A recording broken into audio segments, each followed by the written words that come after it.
Γεια σας. Καλώς ήλθατε σε ένα ακόμα Real Talk με την ευγενική υποστήριξη των διαγνωστικών κέντρων Αφίντεα. Σε αυτό το Real Talk θα μιλήσουμε για τον καρκίνο του μαστού. Όσο και αν το άκουσμα του θέματος προκαλεί φόβο, πρέπει να είμαστε ενημερωμένοι και όχι να το αποφεύγουμε, καθώς αφορά όλο και περισσότερες γυναίκες καθημερινά, αλλά και άνδρες, χωρίς να υπολογίζει ηλικίες. Για τη συζήτησή μας έχουμε μαζί μας τον κορυφαίο μαστολόγο, χειρουργό μαστού κ. Χρήστο Λούμπια, επιστημονικό υπεύθυνο των ιατρίων μαστού Αφίντεα. Μαζί, γιατροί, θα μιλήσουμε ανοιχτά για τον καρκίνο του μαστού. Καλώς ήλθατε. Εγώ σας ευχαριστώ, κυρία Μπουζάλα, για την πρόσκληση και που μου δίνετε την ευκαιρία αυτή να μπορέσουμε να ενημερώσουμε τον κόσμο για ένα θέμα τόσο σημαντικό που απασχολεί πάρα πολλές γυναίκες και όχι μόνο, και άνδρες, αλλά πολύ λιγότερους βέβαια, για τον καρκίνο του μαστού. Θα ήθελα με την ευκαιρία αυτή να σας συγχαρώ, γιατί είστε μέρος, ξέρετε, μιας πολύ σπουδαίας αλυσίδας, της αλυσίδας της πρόληψης. Είστε ο πρώτος κρίκος που είναι η ενημέρωση. Γιατί χωρίς την ενημέρωση, χωρίς την πληροφόρηση, δεν υπάρχει ευαισθητοποίηση και κατ' επέκταση δεν υπάρχει πρόληψη. Και πάλι συγχαρητήρια και σας ευχαριστώ ξανά. Ευχαριστώ πολύ και εγώ. Τι θα λέγατε, γιατρέ, να ξεκινήσουμε με τη γενική εικόνα. Να πούμε δηλαδή τι είναι ο καρκίνος του μαστού. Ο καρκίνος του μαστού είναι μια κακοήθεια, μια νόσος του μαστού που, όπως και σε όλα τα υπόλοιπα όργανα, αντιλαμβάνεστε ότι είναι κάτι το οποίο θεραπεύεται δύσκολα. Πολλές φορές δεν μπορούμε καν να το θεραπεύσουμε. Βέβαια, τις περισσότερες φορές πλέον, και αυτό χάρη στην ευαισθητοποίηση, στην ενημέρωση και στην πρόληψη, όπως είπαμε πριν, έχουμε τη δυνατότητα να ανιχνεύουμε τις βλάβες αυτές, τον καρκίνο, την κακοήθεια δηλαδή, σε πρώιμα στάδια, οπότε έχουμε περισσότερα όπλα, μεγαλύτερα ποσοστά επιτυχίας και επιτυγχάνουμε μία ίαση που μπορεί να ξεπεράσει και το 90 και 95%. Γιατί είναι τόσο συχνό στις μέρες μας, τι έχει αλλάξει στη ζωή μας? Κοιτάξτε να δείτε. Δεν γνωρίζουμε ακριβώς το μηχανισμό το οποίο προκαλεί την συγκεκριμένη κακοήθεια. Γνωρίζουμε όμως ότι υπάρχουν κάποιοι επιβαρυντικοί παράγοντες. Οι παράγοντες αυτοί είναι η διατροφή, είναι η κακή, η καθιστική ζωή, είναι το άγχος. Οπότε αντιλαμβάνεστε ότι όλα αυτά τα συστατικά που υπάρχουν στη σύγχρονη κοινωνία, με το άγχος, το στρες, που έχει σαν συνέπεια και την κακή διατροφή, έχει επίσης σαν συνέπεια να μην ασκούμαστε, να μην αθλούμαστε, όλα αυτά δημιουργούν ένα επιβαρυντικό προφίλ και κατ' επέκταση έχουμε την αύξηση των περιστατικών, την αύξηση της νόσου. Αυτά που αναφέρετε είναι οι αιτίες ή έχετε καταλήξει ότι υπάρχει κάτι που αυξάνει τον κίνδυνο μια γυναίκα να αναπτύξει τον καρκίνο του μαστού? Κοιτάξτε, αυτό που γνωρίζουμε είναι ότι ευθύνεται, ο πρώτος υπαίτιος είναι η επίδραση των ορμονών πάνω στο ανθρώπινο σώμα. Οπότε αντιλαμβάνεστε ότι όσο υπάρχει αυτός ο κακός τρόπος ζωής, διευκολύνει την επίδραση, την κακή αυτή επίδραση των ορμονών πάνω στο μαστό. Θα σας δώσω ένα παράδειγμα. Μία κοπέλα, μία γυναίκα, η οποία αδιαθετεί για πρώτη φορά στη ζωή της στην ηλικία των 11-12 ετών, που είναι και το μέσο όρο ηλικίας που βλέπουμε για την εμειναρχή. Και έχουμε μία εμεινόπαυση η οποία έρχεται γύρω στα 50. Αντιλαμβάνεστε ότι αυτή η γυναίκα έχει εκθέσει το μαστό της στην επίδραση αυτή των ορμονών περίπου 38 χρόνια. Να πάρουμε τώρα μία αθλήτρια και να πάρουμε και μία αθλήτρια, ας πούμε, που κάνει πρωταθλητισμό. Εσείς θα το γνωρίζετε πάρα πολύ καλά και από την επαγγελματική σας ιδιότητα ότι τα κορίτσια, παραδείγματος χάρη, που ασχολούνται με τον πρωταθλητισμό μπορεί να διαθετήσουν σε ηλικίες 16 και 17 ετών, ειδικά οι πρωταθλήτριες.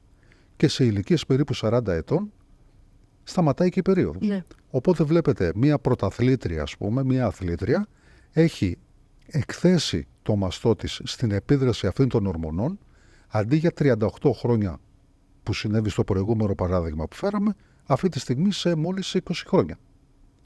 Οπότε αντιλαμβάνεστε ότι η έκθεση είναι στο 50% περίπου. Άρα και το ποσοστό να εμφανίσει ένα καρκίνο του μαστού είναι 50% λιγότερο. Από ναι. Η δράση των ορμονών. Το κυριότερο αναφέρεται. Όμως τώρα κολλάει νομίζω αυτή η ερώτηση ότι η νόσος πια δεν αφορά μόνο στις γυναίκες, αφορά και στους άνδρες. Βεβαίως, γιατί ο κακός τρόπος ζωής, η καθιστική ζωή, το άγχος, το στρες και όλα αυτά που αναφέραμε πριν επιδρούν και στον ανδρικό πληθυσμό. Σε πολύ μικρότερο βαθμό βέβαια, γιατί είναι πολύ μικρότερος ο αριθμός των ανδρών το οποίο έχουν μαζικό αδένα, οπότε μπορούν να προσβληθούν από τον καρκίνο του μαστού, αλλά υπάρχει και μάλιστα αυτό που παρατηρούμε την τελευταία πενταετία τουλάχιστον είναι ότι αυξάνονται ολοένα και περισσότερο τα περιστατικά και στους άντρες. Στους άντρες. Γιατί είναι τόσο σημαντική και πρέπει να το πούμε πολλές φορές και να ακουστεί η πρόληψη για το καρκίνο του μαστού? Σας ανέφερα και πριν, βέβαια δεν το εξήγησα, θα σας το εξηγήσω όμως. Παίζει πολύ μεγάλο ρόλο, έχει πολύ μεγάλη σημασία για μας το στάδιο το οποίο θα ανιχνεύσουμε τη βλάβη. Όσο πιο πρώιμο είναι το στάδιο της βλάβης όταν το διαγνώσουμε, όσο πιο έγκαιρη είναι δηλαδή η διάγνωσή μας, τόσο πιο εύκολα μπορούμε να το θεραπεύσουμε. Η ίαση σε ποσοστά, όπως είπαμε, πάνω από 90-95%. Επιπλέον αυτού όλα γίνονται πιο εύκολα. Όσο μικρότερος είναι ο όγκος και όσο πιο πρώιμο είναι το στάδιο που το έχουμε διαγνώσει, τόσο μικρότερα είναι τα χειρουργεία, τόσο μικρότερα είναι η μεταγχειρητική πόνη, τόσο λιγότερος είναι τόσο καλύτερο μάλλον είναι το αισθητικό αποτέλεσμα στη γυναίκα. Οπότε αυτό επιδρά και στην ψυχολογία της που παίζει πολύ μεγάλο ρόλο. Βεβαίως. Οπότε όλα είναι maximize. Όλα έχουν μειωθεί και είναι πιο εύκολα, πιο ανεκτά και πολύ καλύτερα αποτελέσματα. Γιατροί, μιλάτε συνέχεια για την έγκυρη διάγνωση, αλλά νομίζω ότι στην Ελλάδα δεν το έχουμε συνειδητοποιήσει αυτό της έγκυρης διάγνωσης. Πώς πιστεύετε ότι λειτουργούμε στην Ελλάδα σε αυτό το επίπεδο? Αυτό που μπορώ να σας πω είναι ότι ευτυχώς ολοένα και περισσότερο παρατηρούμε στα ιατρεία μαστού, εμείς οι μαστολόγοι, ότι όλο και περισσότερες γυναίκες κατανοούν πλέον ότι οι εξετάσεις που κάνουν για το μαστό τους δεν είναι ούτε για να τις διαβάζουν οι ίδιες, ούτε για να τις αποθηκεύουν σε ένα σιρτάρι. Και βλέπουμε γυναίκες οι οποίες έρχονται στα ιατρεία μας και ζητούν ραντεβού με μαστολόγους. Γιατί έχουν καταλάβει πλέον ότι πρέπει την εξέταση, είτε αυτή είναι μαστογραφία, είτε είναι υπέρηχος μαστών, είτε είναι τομοσύνθεση, οποιαδήποτε εξέταση για το μαστό, θα πρέπει να την δει ένας ειδικός. Και επίσης, πολύ μεγάλη ενημέρωση και βλέπουμε και μεγάλη ευαισθητοποίηση στο κομμάτι της ψηλάφισης που πρέπει να υποβάλλονται οι γυναίκες από τον γιατρό τους, αλλά και να εκπαιδεύονται από τον γιατρό τους για να μπορούν και οι ίδιες να έχουν επαφή με το σώμα τους, να μπορούν να ελέγχουν το μαστό τους με την αυτοεξέταση, την αυτοψηλάφιση, οπότε να γίνεται πολύ σωστά η πρόληψη. Υπάρχει μία σειρά στις εξετάσεις, δηλαδή αναφέρετε την αυτοεξέταση, αναφέρετε την μαστογραφία, υπάρχει κάποια σειρά? Κοιτάξτε, οι εξετάσεις πρώτης γραμμής που λέμε για το μαστό, οι εξετάσεις επιλογής είναι η μαστογραφία, ο υπέρηχος μαστών, η ψηλάφιση από γιατρό που γνωρίζει το μαστό και αυτοψηλάφιση από την ίδια τη γυναίκα.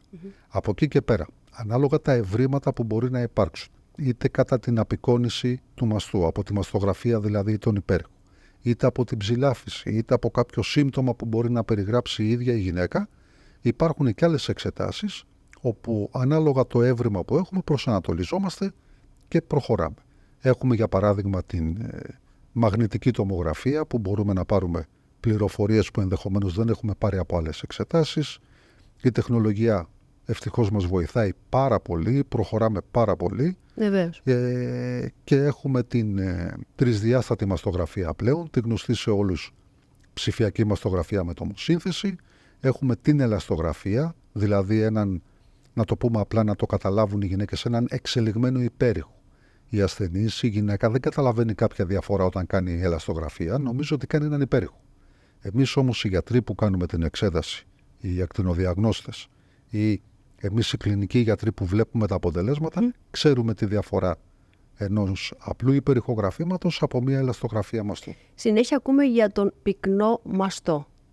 Μας λέτε λίγο γι' αυτό, γιατί είναι ένα στοιχείο που νομίζω ότι υπάρχει μια σύγχυση. Θα σας πω.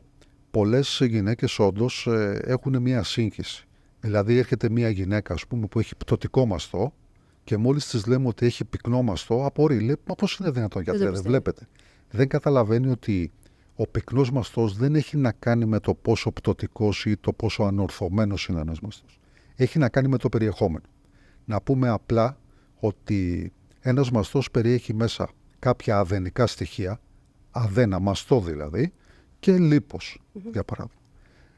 Εάν η αναλογία αυτή είναι υπέρ του λίπους, τότε λέμε ότι ο μαστός αυτός είναι λιπώδης. Κυριαρχεί το λίπος δηλαδή. Όταν κυριαρχούν τα ινώδη και αδενικά στοιχεία και είναι λιγότερο το λίπος, τότε λέμε ότι ο μαστός αυτός είναι πυκνός. Αντιλαμβάνεστε ότι όσο πιο πυκνό είναι ένα παρέγχημα, τόσο πιο εύκολα μπορούν μέσα του να κρυφτούν πράγματα ή τόσο πιο δύσκολα μπορούμε να ανιχνεύσουμε πράγματα. Οπότε στον πυκνό μαστό τον αναφέρουμε συνέχεια και είμαστε ιδιαίτερα ευαισθητοποιημένοι, γιατί στους πυκνούς μαστούς και γιατί υπάρχει μια προδιάθεση να γίνονται κακά πραγματάκια σε σχέση με τους άλλους μαστούς, αλλά και όταν εμφανίζονται είναι πολύ πιο δύσκολο να το δούμε από ότι σε ένα λιπώδη μαστό, οπότε είναι πολύ πιο δύσκολο αυτό που λέγαμε στην αρχή, να φτάσουμε στην έγκαιρη διάγνωση, λόγω του ότι μας κρύβεται στα αρχικά στάδια. Ναι, γι' αυτό το αναφέρουμε, γι' αυτό του δίνουμε ιδιαίτερη σημασία. Άρα για να είναι μια γυναίκα καλυμμένη με τις εξετάσεις της, μας λέτε ποια είναι η συχνότητα αυτών των 4 εξετάσεων που αναφέρατε? Κοιτάξτε, τα διεθνή πρωτόκολλα, τα International Guidelines, αναφέρουν το εξής.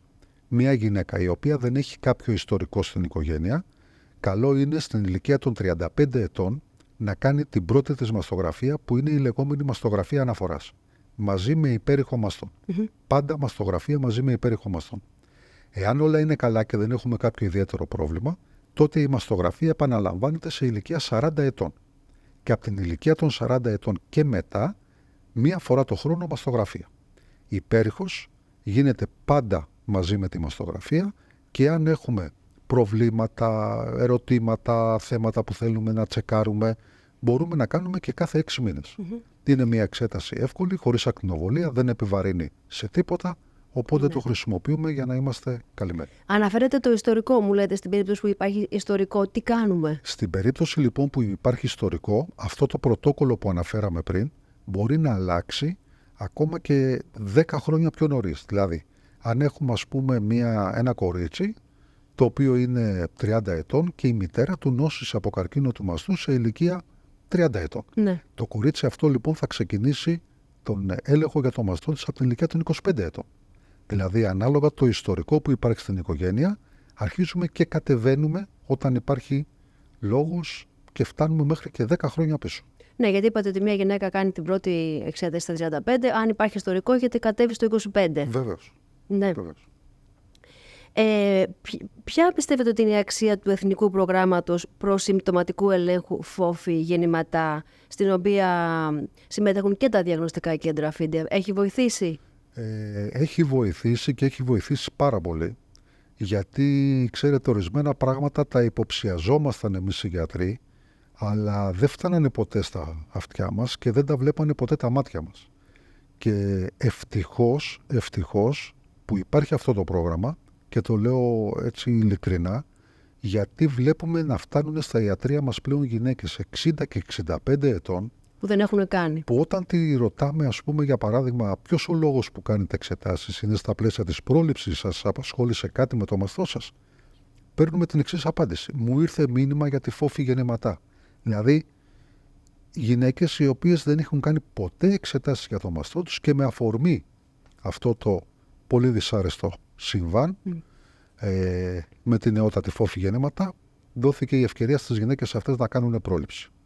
Όταν οι γυναίκες ακούνε ψηφιακή μαστογραφία, μας πιάνει κάτι. Ότι, όχι Παναγία μου, θα πάω εκεί και θα ανιχνευτεί κάτι κακό. Μπορείτε έτσι να μας περιγράψετε την ψηφιακή μαστογραφία και να μας αναλύσετε τι είναι αυτό που ακριβώς ανιχνεύει, τι περιμένουμε από αυτήν? Είναι όντως μια εξέταση η οποία φοβίζει, θα λέγαμε, πάρα πολλές γυναίκες. Και είναι λογικό αυτό, μιας και ο καρκίνος του μαστού είναι η πρώτη αιτία θανάτου στις γυναίκες. Όλοι έχουν στον περίγυρό τους είτε ακούσει ή ακόμα και στο συγγενικό περιβάλλον ακούσει για τέτοια περιστατικά, οπότε υπάρχει αυτός ο φόβος. Εμείς αυτό που φροντίζουμε, και ειδικά στον όμιλο Αφίντια δίνουμε πολύ μεγάλη σημασία σε αυτό, είναι από την υποδοχή, από τη ρεσεψιόν μας ακόμα, να ενημερώνουμε σωστά τις γυναίκες που έρχονται να υποβληθούν σε προληπτικές εξετάσεις για το μαστό. Φροντίζουμε να είμαστε δίπλα τους σε κάθε φάση, να τους εξηγούμε ακριβώς τι πρόκειται να γίνει, πώς θα γίνει αυτό, και εγώ προσωπικά βλέπω ότι υπάρχει πολύ μεγάλη αλλαγή που γίνεται αισθητή από χρόνο σε χρόνο. Δηλαδή βλέπεις πλέον και δεν υπάρχει αυτός ο φόβος και ο τρόμος που συναντούσαμε στα ιατρεία πριν 10 και 15 χρόνια. Πλέον έχουν με την ενημέρωση, και σε αυτό συμβάλλετε εσείς βέβαια, έχουν καταλάβει πλέον οι γυναίκες ότι η πρόληψη είναι πολύ σπουδαία, γιατί ακόμα και αν συμβεί κάτι κακό, οι πιθανότητες είναι υπέρ τους εάν έχουν κάνει πρόληψη και αν έχουν βρει τη βλάβη σε αρχικό στάδιο. Οπότε δεν υπάρχει πλέον και τόσο μεγάλος φόβος. Ναι. Έτσι. Άρα λέτε ότι η τεχνολογία έχει βοηθήσει πάρα πολύ σε αυτό και ο σύγχρονος εξοπλισμός για την έγκαιρη διάγνωση. Εσάς τους γιατρούς πόσο σας έχει βοηθήσει? Εμάς είναι, ξέρετε, ό,τι καλύτερο. Γιατί μια γυναίκα για να φτάσει σε ένα μαστολόγο να εξεταστεί, έχει περάσει από έναν τεχνολόγο και έχει κάνει μια μαστογραφία. Έχει περάσει από έναν ακτινοδιαγνώστη που έχει διαγνώσει τη μαστογραφία της. Έχει περάσει από άλλον ακτινοδιαγνώστη που έχει κάνει τον υπερηχό της. Έχει περάσει από τον μικροβιολόγο που έχει κάνει τις αιματολογικές εξετάσεις. Έχει περάσει από μια πολύ μεγάλη αλυσίδα, αλλά τελικά θα φτάσει στον κλινικό γιατρό, θα φτάσει στο μαστολόγο της, θα του δώσει όλες αυτές τις εξετάσεις και θα του κάνει την ερώτηση: γιατρέ μου, είμαι καλά? Οπότε αντιλαμβάνεστε ότι η ευθύνη απέναντι στον ασθενή πέφτει πάντα στον γιατρό της. Αυτός που θα πρέπει να δώσει οδηγίες, να επισημάνει ενδεχομένως αν υπάρχει κάποιο πρόβλημα, να την καθοδηγήσει, να της συστήσει πράγματα, να δώσει σε κάθε περίπτωση τις οδηγίες. Οπότε αντιλαμβάνεστε ότι για μας τους κλινικούς γιατρούς, όσο πιο καλές, ποιοτικές, ευκρινέστερες είναι οι εξετάσεις, τόσο καλύτερο είναι για μας. Παλιότερα, όταν βλέπαμε γυναίκες με την αναλογική μαστογραφία, ας πούμε, να ξέρετε ότι σε ένα πολύ μεγάλο αριθμό, σε ένα ποσοστό που μπορεί να έφτανε και το 20 και 30%, ακόμα και εμείς οι ίδιοι όταν βλέπαμε τις εξετάσεις αυτές είχαμε αμφιβολίες. Γι' αυτό και θα δείτε, ας πούμε, ότι όσο πιο παλιά ήταν η τεχνολογία της μαστογραφίας, τόσο περισσότερα ήταν και τα χειρουργεία, τόσα περισσότερες ήταν και οι βιοψίες, τόσες περισσότερες ήταν και συμπληρωματικές εξετάσεις. Ενώ όταν φτάνουμε τώρα στην τρισδιάστατη ψηφιακή μαστογραφία, που είναι η τομοσύνθεση, όπου αυτές όλες οι απορίες μας λύνονται πολύ εύκολα, και σε περιπτώσεις που ενδεχομένως να ζητούσαμε μία βιοψία, τώρα με την τομοσύνθεση να παίρνουμε την απάντηση που θέλουμε και να μην χρειάζεται να προχωρήσουμε σε βιοψίες που θα προχωρούσαμε με παλιότερες τεχνολογίες. Ναι. Άρα η τεχνολογία αυτή μας βοηθάει εμάς πάρα πολύ. Άρα λιγότερες εξετάσεις, γρηγορότερα αποτελέσματα, πιο καλά αποτελέσματα, πιο ξεκάθαρα αποτελέσματα. Σωστά? Βεβαίως.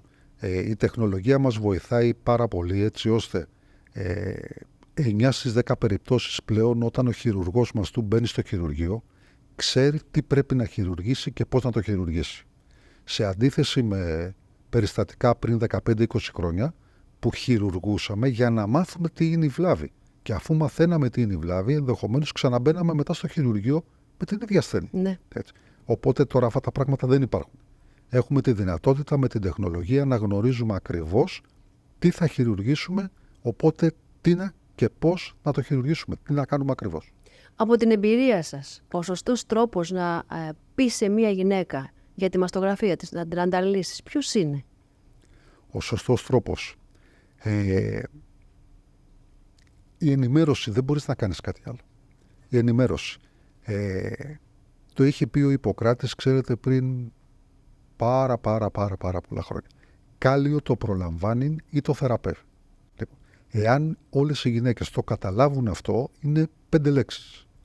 Ότι η πρόληψη μπορεί πραγματικά να σώσει τη ζωή τους, δεν θα έχει κανένα φόβο, καμία αγωνία, θα πηγαίνει στο γιατρό, θα κάνει την πρόληψή της και δεν θα έχει ποτέ κανένα πρόβλημα.